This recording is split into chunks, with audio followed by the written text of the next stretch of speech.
우리는 때때로 분노합니다. 불이한 일을 마주했을 때, 부당한 선택이 반복되는 현실을 볼 때, 그리고 결국 아무것도 바뀌지 않는 것처럼 느껴질 때.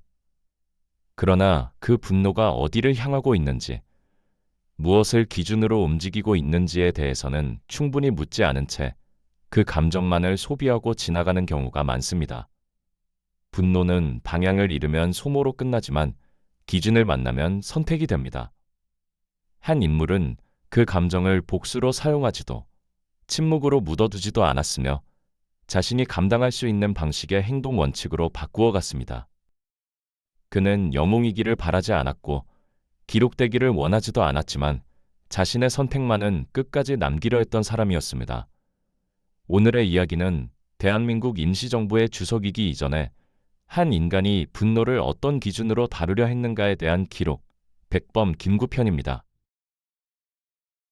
1876년 황해도 해주에서 몰락한 안동 김씨, 반계로 태어난 김구는 부유한 배경도 권력의 기반도 없이 혼란한 시대를 몸으로 겪으며 성장했습니다.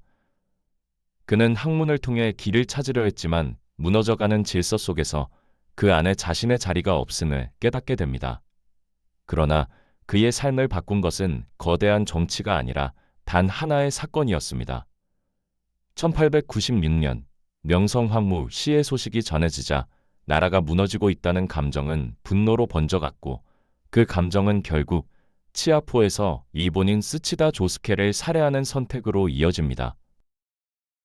그 선택은 곧 체포와 사형 선고로 돌아왔으며 감옥에서 그는 자신의 행동이 나라를 위한 것이었는지 개인의 분노였는지를 끊임없이 되묻게 됩니다.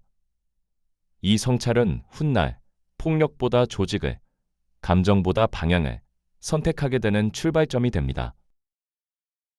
사형수였던 김구는 극적으로 탈옥에 성공하게 되지만 그 탈출은 자유를 의미하지 않았고 오히려 자신이 어떤 삶을 선택해야 하는지에 대한 책임을 남기게 됩니다. 승려로 살아가기도 했고 교육운동에 참여하기도 했으며 계몽운동을 통해 사람을 바꾸는 일이 나라를 바꾸는 일이라는 생각에 점점 가까워지게 됩니다. 하지만 나라의 상황은 그가 생각하는 속도로 변하지 않았고 무력한 현실 앞에서 교육만으로 충분한가에 대한 회의도 함께 커져갔습니다. 그는 늘 두 가지 길 사이에 서 있었습니다. 즉각적인 행동과 오랜 준비, 개인의 결단과 조직의 힘 사이에서 어느 쪽이 더 많은 사람을 살릴 수 있는가를 고민하고 있었기 때문이었습니다. 1919년 3.1운동 이후 대한민국 임시정부가 수립되자 김구는 상하이로 향하게 됩니다. 그곳에서의 삶은 지도자의 삶이라기보다 생존의 연속에 가까웠으며 재정은 늘 부족했고 조직은 자주 균열을 드러내는 상황이었으며 구성원들의 지향점 또한 제각각이었습니다. 그는 누군가를 설득해야 했고 또 누군가의 비판을 받아들여야 했으며 때로는 자신의 생각을 접어야 했습니다. 그러나 그럼에도 불구하고 임시정부라는 틀을 유지하려 했던 이유는 하나의 상징이 사라질 때 사람들의 기준도 함께 무너질 수 있다고 생각했기 때문이었습니다. 그는 뜻을 함께할 사람들을 모아 새로운 조직을 만들었습니다. 이름은 한인애국단. 한인애국단은 대규모 군대도 아니었고 장기적인 정치 조직도 아니었으며 목표가 분명한 소수의 결사체였습니다. 이봉창 의사와 윤봉길 의사의 거사는 국제사회에 대한민국 임시정부의 존재를 알리는 전환점이 되었지만 그 선택이 누군가의 생명을 전제로 한다는 사실을 그는 누구보다 잘 알고 있었습니다. 그래서 그들의 남겨진 이름을 자신의 책임으로 기록하려 했고 목숨을 건 결정을 단순한 영웅서사로 남기지 않으려 했습니다. 성과는 분명했지만 그 과정이 가벼웠던 것은 아니었으며 그 역시 그 선택의 무게에서 자유롭지 않았습니다. 1945년 해방은 그가 바라던 순간이었지만 동시에 어떤 나라를 세울 것인가, 분단의 가능성을 어디까지 받아들일 것인가라는 가장 어려운 질문이 시작될 시점이었습니다. 그는 남과 북이 따로 정부를 세우는 것에 반대하며 분단을 기정사실로 받아들이지 않으려 했고 하나의 국가로 남을 가능성을 끝까지 붙들었지만 그 선택은 정치적 고립과 위험을 감수하는 길이었으며 좌, 우 양측 모두로부터 비판받는 외로운 처지에 놓이게 됩니다. 하지만 현실이 쉽지 않다는 이유로 자신의 입장을 바꾸지 않았고 끝까지 그 신념을 놓지 않았습니다. 김구는 자신의 삶을 백범일지에 기록했습니다. 자신을 미화하기 위해서가 아니라 왜 그런 선택을 했는지를 남기기 위해서였습니다. 그 기록에는 성공보다 고민이 더 많이 남아 있으며 결론보다 과정이 더 길게 적혀 있습니다.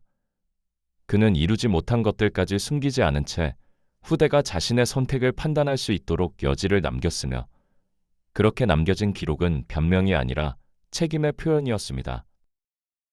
백범 김구는 완벽한 전략가도 실수가 없는 성인도 아니었습니다.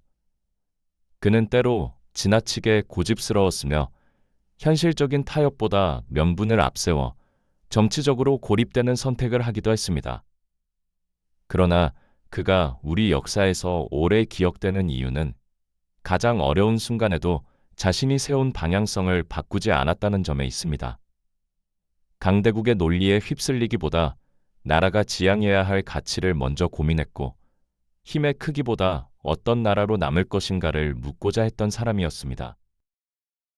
나는 우리나라가 세계에서 가장 아름다운 나라가 되기를 원한다라는 그의 말은 강한 나라가 아니라 품격 있는 나라를 지향하겠다는 다짐이었고 네 소원이 무엇이냐는 물음에 나의 소원은 대한 독립이요 라고 답했던 그 청년의 목소리는 이제 현재의 우리에게 다른 질문으로 이어집니다. 모든 것이 가능해진 이 시대에 우리는 무엇을 위해 인생을 살아가고 있으며 각자가 마음속에 그리는 아름다운 나라는 어떤 모습인지 한 번쯤 돌아보게 됩니다. 가장 혼란스럽고 어려웠던 시기에도 지켜야 할 가치가 있음을 보여주었던 삶. 백범 김구의 이야기는 여기서 끝이 아니라 우리의 선택을 통해 이어져야 할 현재 진행형의 역사입니다.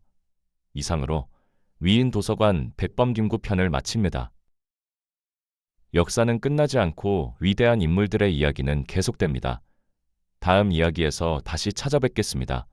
위인 도서관이었습니다.